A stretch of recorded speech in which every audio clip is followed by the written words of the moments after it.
Hey there, I hope you're doing good, I hope you're feeling healthy, and I hope you are excited for today's video.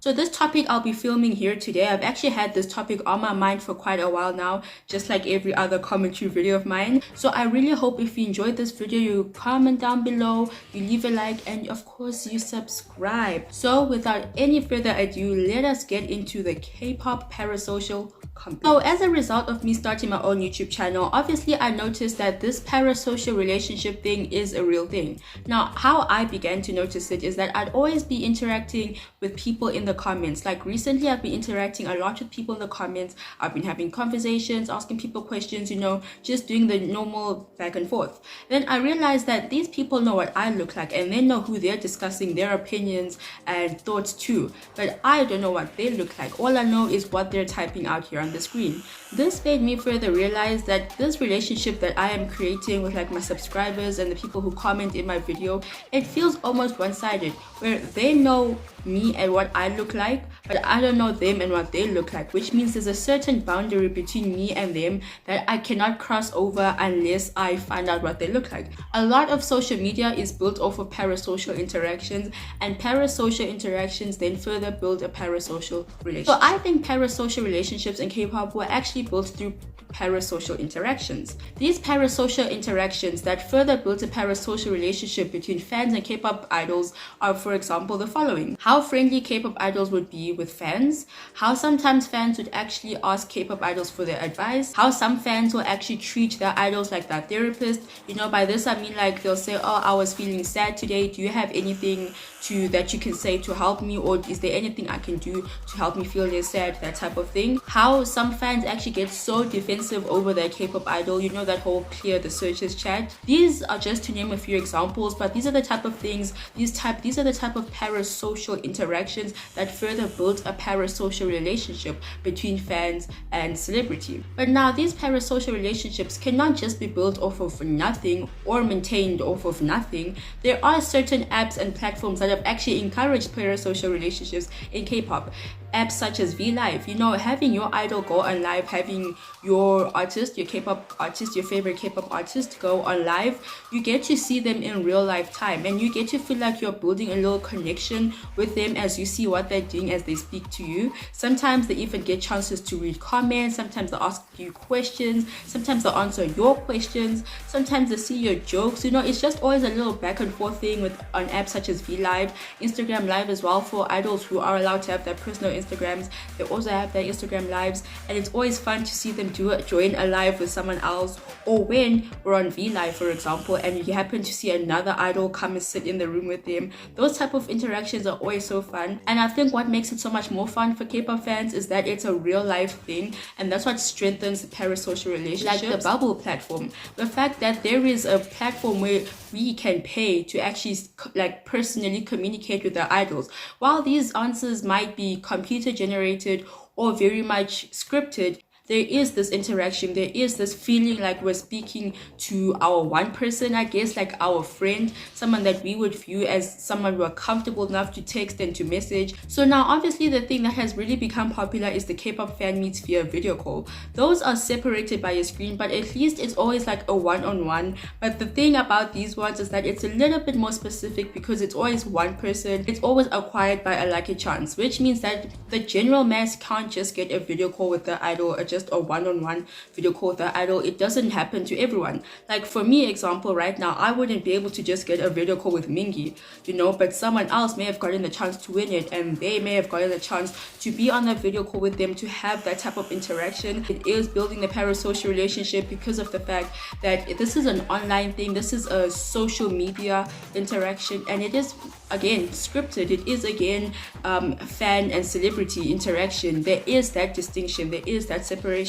and that's what really highlights the parasocial relationships and how they're growing in K-pop. I would never forget to mention apps like Weverse and Twitter. So now there's not every K-pop artist that has their own Twitter account where they get to interact with fans, but for those who do, when they reply to your tweets or when they like your tweet, things like that, little interactions like that, little contacts like that, those are really exciting. I can imagine as someone who would have gotten a chance to interact with your celebrity, it must be really exciting. But it also happens on social media. It's not something that happens face to face. It's not someone that you're interacting and talking to in real life. Just like Weverse, we have each of the BTS members, for example, who make their posts, who say whatever's on their mind, and you can comment underneath it, and that's all cool. But it's also like there's just this border, there's this boundary, this distinction that you just can't seem to cross over, because at the end of the day, you just have to remind yourself that it actually is a parasocial relationship. It's not in real life. This is not your actual friend that you made individually. It's a friend that has ended up being your friend, but you're part of the masses. Like, they may be your friend, but to them, you might be an individual in the mass that they call their friends or their girlfriends or their sisters, brothers, whatever K-pop idols may refer to you as. You're just an individual in a mass group, which means that you may feel like you have an individual connection to them, but they will never get to the point where they have an individual connection with you, because of the fact that there's that boundary, which then leads us to like fandom names. You've got stays, you've got monkeys, you've got armies, you've got the 18, you've got your Mitzies, you've got your Moons, you've got your Blinks, you've got the Weishini, you've got your Incidents. There's so many K-pop fandom names, and these K-pop fandom names are to generalize us all. In all honesty, you know their individual name. You right now, if I said name 3 members in NCT Dream, you'd be like Jeno, Mark, Jamin. Okay, fine, but if you say to them, name a fan, the first person that they could possibly name who would be their fan might be like a friend or like a family member.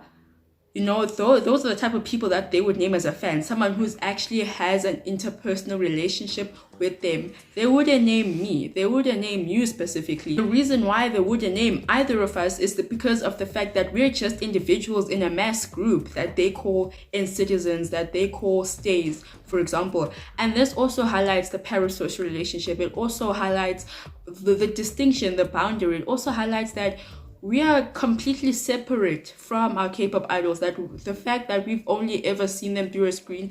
And I know that pre-pandemic you could see them at concerts, but then again, there's still that boundary where they're on the stage, you're in the audience. You may see them, they may wave at you, they may remember your face, but they don't know you as much as you know them, and what you know is just an on-screen persona. And it's so crazy to think about. It's so, like, when I'm thinking about it, that this is so like, it's so. Now, a really good thing to remember is that a lot of these parasocial relationships actually breach on the topic of being superficial. And the reason why I would believe that it's superficial is because of the fact that, again, we do not have interpersonal relationships with these people as individuals. We don't know their deepest, darkest secrets. We don't know their deepest fears. We don't know their greatest goals. We don't know anything about them. If we generalize, us as fans, we don't know these people. We really don't. We may know their birthdays, but we don't know their childhood trauma, you know, that type of thing. If you think about it, this is a professional relationship. This is their career. This is their job. This is what they have to do to get a living, to survive, to pay the bills, to get electricity, man. This is what they have to do. So they are expected to act a certain way, whether it's how they want to act themselves, how the entertainment company wants them to act, how society wants them to act. They're going to conform to a certain mold, and if you put them in that mold, they're going to conform to that mold. If I right now say Jaehyun is a cutie pie, he never does anything wrong, and a mass of people agree with me, and we start saying Jaehyun cutie pie never does anything wrong, he is going to transform into this cutie pie who never does anything wrong. If you force a certain personality on somebody who's trying to get you to like them and support them and carry on supporting them, they will change to that person that you want them to change to. Not me though. Not me though. Because whether we like it or not, K-pop actually thrives off of parasocial relationships. You know, it's not a bad thing to have a parasocial relationship. I think having a parasocial relationship is beneficial for them as people who are trying to have a career, people trying to make a living. And I think it's good for us as fans as well, that you have something to look forward to, I guess, in a sense. I don't think there's anything wrong with having a parasocial relationship. I just think the boundary always has to be drawn when people become obsessive or toxic or very much much invading privacy of idols. And this gets me to my next part of this video. I think there's a certain portion of fans that do not see the fact that it's a parasocial relationship, meaning they don't see the fact that this relationship that they have, it's probably superficial, it's probably not gonna take them far in life. Like, let's say after the group disbands, what do you do after that? You know, you've built this whole relationship with these people and now it's just gone. Now you're just discouraged to have this. What do you do now? And I don't think some fans realize that. This is when we get to the point that fans start being stalker fans. You've got fans judging K-pop idols when they're caught doing something morally wrong. And by morally wrong, I mean things like dating and clubbing, stuff like that. The fact that these people do not notice that there's a parasocial relationship, that they're divided by a screen, they're divided by media, they end up convincing themselves that they have the right to the celebrity's personal lives. And that's the mistake I think a lot of people make, and that's why I think that K-pop ends up being so PG. You know, if you've noticed, even if you've been a K-pop fan for a week, you've noticed that they don't have many dating scandals. You don't see them doing anything that a Western celebrity or a celebrity from actually any other part of the world would be doing. Like for me here in South Africa, I could search up any South African celebrity right now and I would see what they were up to this weekend. Oh, they went clubbing, they went drinking, they were at a strip club, A, B, C, and D. But for a K-pop idol, let's say I search Win-Win, for example, I won't get stuff like that. I mean, recently had a scandal. You know, you've got some people going crazy and then others on the other end of the spectrum are like, why are you going crazy? The man's just living his life. And this is where things like Aegyo come in, these weird things that these fully grown adults be doing, and you're just like, what's going on? Why are you so family friendly? Like, I'm not saying be obscene, but like, just be yourself. You can see sometimes that this person is just being like this because they have to be like this, not so much as because they are actually like this. Like, I will never believe that 26-year-old men enjoy doing Aegyo. I don't think parasocial relationships are necessarily a bad thing. I think all of media, all over the world, even YouTube, Instagram, Twitter, every social media, all entertainment media strives off of parasocial relationships.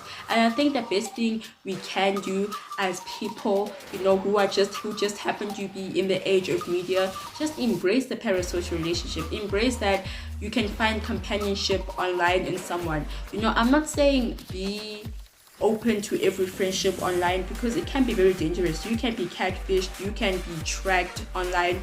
Like, media is a really dangerous place, specifically social media. But I think parasocial relationships are good, and I don't think they should be ended or anything. I just think in terms of K-pop, more forums and more conversations need to be had in terms of making people aware that parasocial relationships do exist, and making people aware that K-pop idols are not always going to be perfect, that K-pop idols are not meant to be their personal friend, are not meant to be their companion, like the real life companion. They're not meant to be their future husband or wife or partner. You know, that's not how it's meant to be. They're just meant to be there to provide something for you. You know, whether it is that they provide you entertainment, whether it is that they provide you inspiration, that type of thing, like fashion inspiration, musical inspiration, acting inspiration, that type of thing. And if you do happen to find comfort in them and they are your comfort person, there is nothing wrong with that. That's what I'm saying.